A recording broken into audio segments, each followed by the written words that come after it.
No, let me take a step back. So you can allocate it in the budget for community safety. But let's say we get to the end of the year, we didn't use it. You then create this fund, and that money from community safety goes into the fund.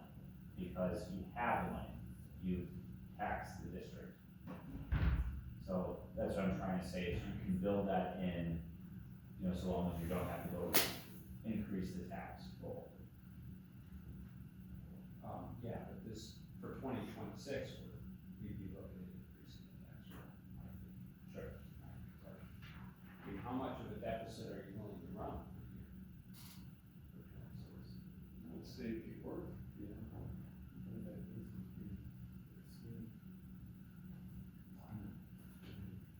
Well, Town of East Troy already budgets for $300 in patrol, so $300 in patrolling would have been nice, but we'll look at the line item for that. The chair would be more than willing to recognize the other chair, so the chair had a number. I don't have a number, sorry. I had to try. Yeah. I don't have a number. But $300 times, $43 an hour plus FICA insurance is 300 times, $62 an hour. Which is $180,000. So if he's shaking his head like he has no idea, referring to me, of course. So, 25% or $25,000 is, adding 15% to our, less than 15% to our patrol budget. Wow, yes, sorry.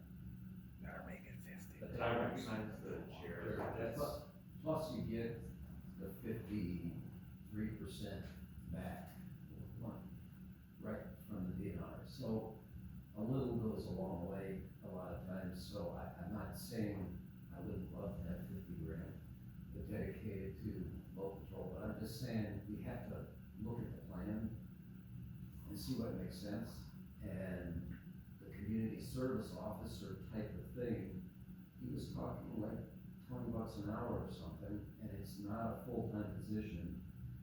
A little more affordable to augment their capability as sworn officers, so I just don't have the final plans to lay out, but that's what we're looking at. For this year, you could look at, if the county has, like, I haven't talked to the sheriff's department, but if they have any capacity, I mean, we could look at that this year, I would think, as a quick hit. You said you were gonna beg, right? Well, that would be, begging both. yeah, that would be the way we would beg, I think, this year, because everybody's stuck in budgets. And how many full-time people we can have? And ENR will not reimburse the overtime. So if we're paying time and a half or double time, they're only gonna reimburse single time at 56-7%. So that's kind of where we're at. So if that helps. So 25,000 goes a long way to that. So we'd be better off paying him $70 an hour, and then we get as a wage, and then we get six. I don't like it in the middle of this month. You guys do really well up there all by yourself. It's a lot. If we go with 50, we get $105,000 deficit. How much can you go up? We'd be, Why do we have to do it now? We can address it at the time. at the time. Yeah. What do we need, what do we need to? Well, we have to put it in the budget for the, right, for the annual meeting, and it's for the monies that we start. I mean, for 26, it's still 5 months away, then again. What's the rule? 25 is cool.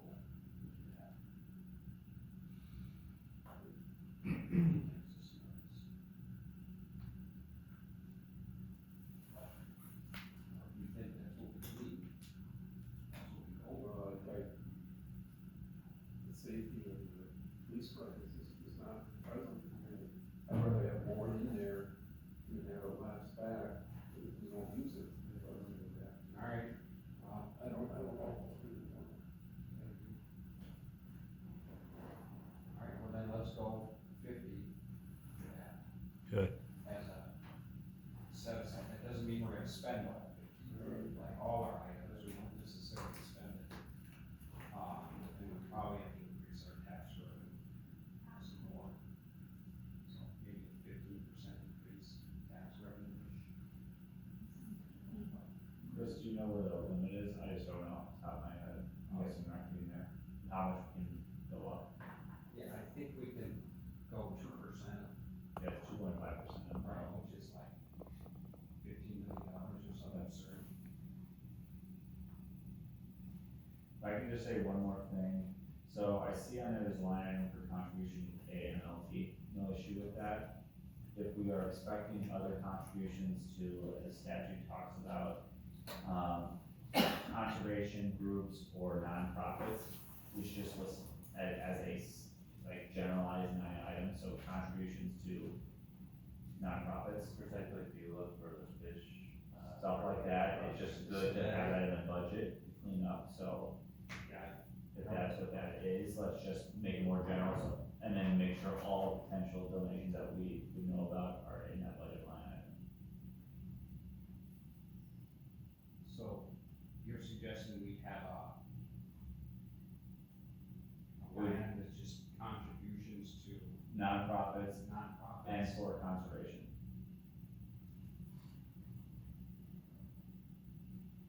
And we don't have a request from PLB for fish stocking now, assume it's gonna be what was. You just gotta budget for it, right, so that's all we're doing is we're budgeting. Alright, Cause if it's not in the budget, then we run into other problems. okay. Alright, well, I took lots of notes, I'll clean up the spreadsheet and then send it to the commissioners, and do we need a motion to? No, because of the annual meeting, so what will happen is, once you finalize it, we'll put it on the website before the annual meeting. At the annual meeting, all the eligible voters vote on it. And it will also include something in the notice as well. What about the commissioners, do they need to approve it, or? I mean, let me see here. I know we have in the past, but, I mean, we can take a motion to approve it subject to the changes that have been mentioned here. I feel better about that. Sure. You need it. So move. We have a second? I'll second it. I have a somewhat from, as opposed to doing a contingency community, that would be for, I would expressly say that it's for increased boat safety patrol or something like that. Sure. Voter and life safety. If that's considered friendly by the original. Community That's safety? I would just put voter and life safety. What he said. Older legs. Okay, Still friendly with a second? Yeah. All in favor? Any opposed?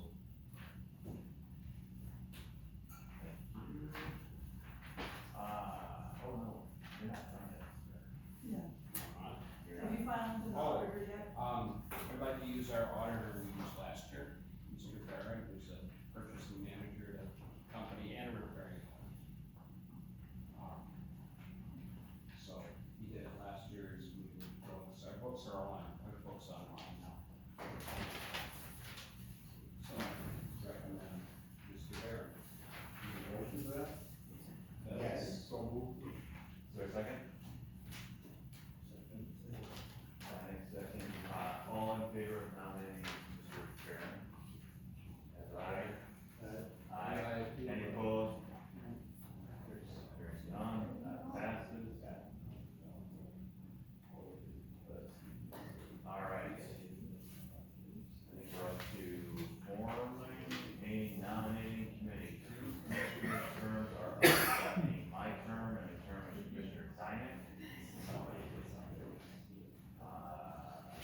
I'm on the nominating committee, it's always been the secretarial position, we just need to get somebody else, and historically, it's been Chris. But any one of you guys can, can do it, I do the majority of the work, because I do all the paperwork, stuff with the posting the notices and all that kind of stuff, so. It's fine with me. Okay, Chris is agreed? Sure.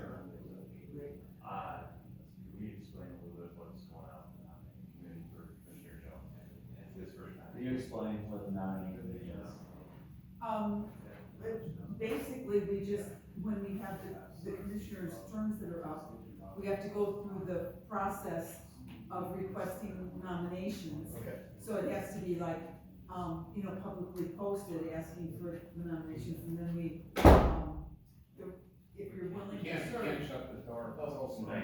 Yeah. Sorry.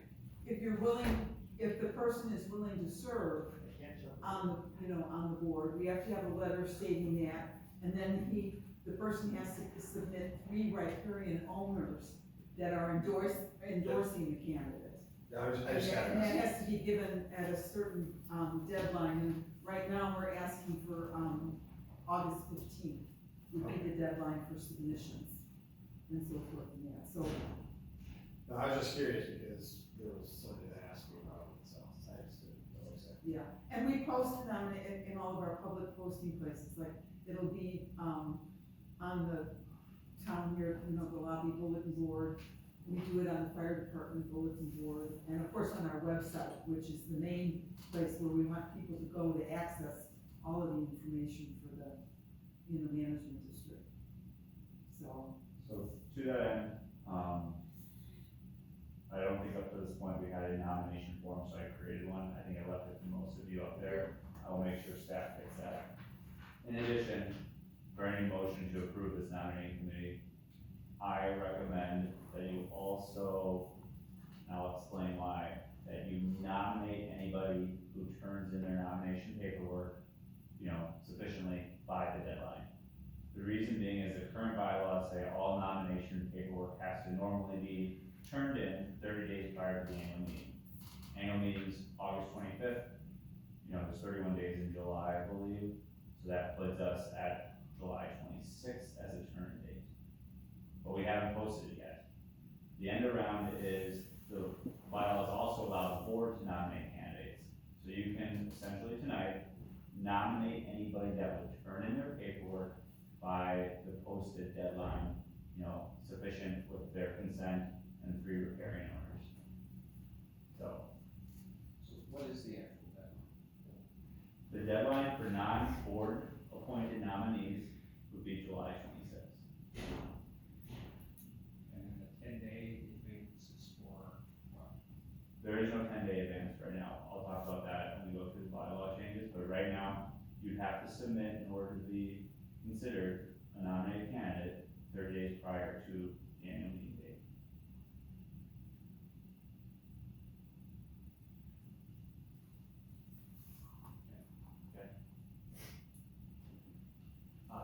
So we need a motion to approve the nominating committee. I would say you should make a motion to approve the nominating committee, and then with that motion, that the board also would nominate any candidates that would submit their nomination paperwork properly by the appointed deadline.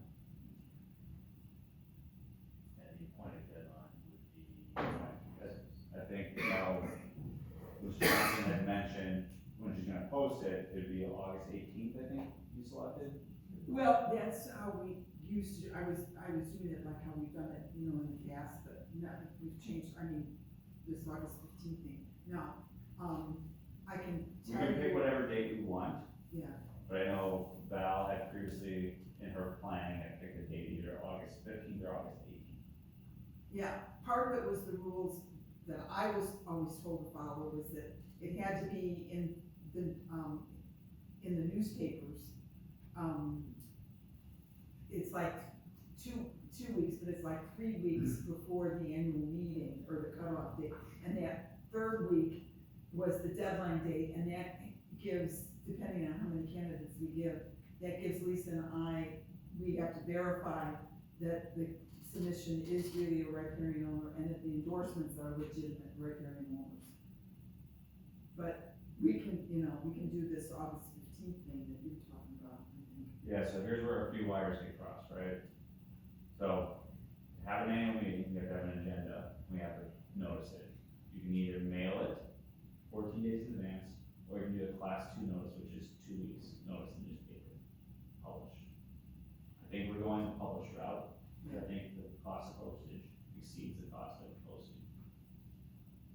But that doesn't deal with nominations for candidates, because technically, if you wanted to honor that July 26th deadline, you would have already posted or announced we're accepting nominations. So in order to come up with a fix for the crossing of wires here, the board can nominate any candidates that properly submit their paperwork by deadline date chosen, you guys choose. No. And August 15th gives us enough time so that people will get the notice, have time to respond, and be able to be nominated. Correct. Fill out the nomination paperwork, get it preparing to owners, get it to staff in order to prepare the ballots and get it through. No, and I can tell you that both Patrick and Jess have agreed to run again. So can I make that, I'm on the nominating committee, can I make that motion that we, The board can nominate whoever it wants, okay? in addition to anything else in terms of nominations. So I would. I'll make that official nomination that I accept, you and Jess for running again. We can make multiple motions here, so it doesn't have to be all one ginormous motion. So there's a motion to appoint Mr. Dianic and Mr. Bergen, that can be one motion, we can vote.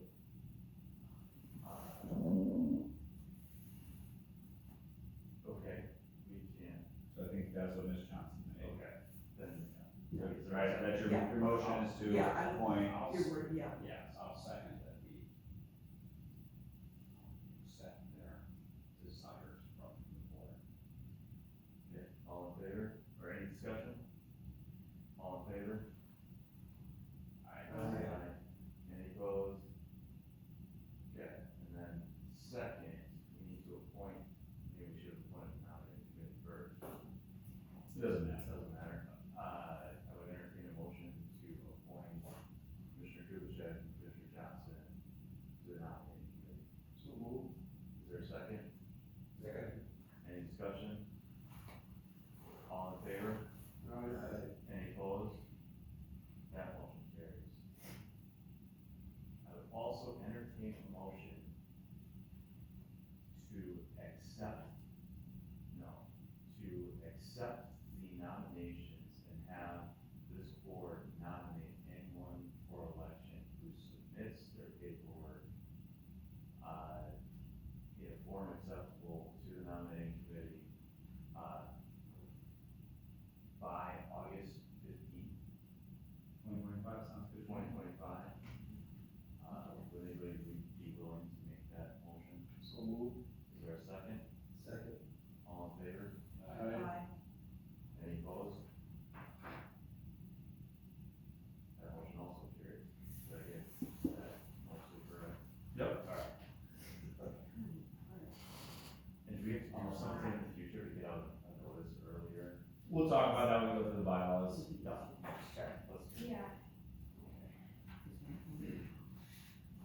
Okay, would you be willing to lead the session on changes to the bylaw? I was actually planning on it. Thank you. Okay. You wanna announce it first though? Yes, the last bullet point, second to last bullet point, proposed change to LBMP bylaws, to be voted on by the current owner at the LBMP annual meeting on August 25th, 2025. This does say discussion and possible action, but I think this is discussion. To put it on the agenda. Discussion, yeah, and to essentially give your consent for these bylaws. So let me take a step back and lay the groundwork here, right? So bylaws are not mandatory under the statute. We have bylaws, there's nothing wrong with that. Bylaws are very common in corporations and political bodies. The bylaws are approved by vote at the annual meeting. I believe it's 2/3. So eligible voters. Part of what we looked at the last meeting was talking about changing the quorum from 3 to 4, and then I think just some overall cleanup. As I dug deeper, there was more cleanup than anticipated. So I shared with each of you red line versions of my changes. Happy to go through them kind of article or section by section. But there weren't too many substantive changes. A lot of it was cleaning up definitions, or kind of the word elector was used a lot. And that can be problematic, that is statutory definition. And so if you're okay with it, I'll just kind of jump through and we'll go section by section. I would appreciate it if you went section by section, you know. So Article 1 talks about, and I've renamed it as eligible voters, because in the district, it's not just residents, and that's how section 1 of Article 1 originally said. So just to kind of go over it briefly, you have electors. So electors, if you think about it, are people who could vote in an election.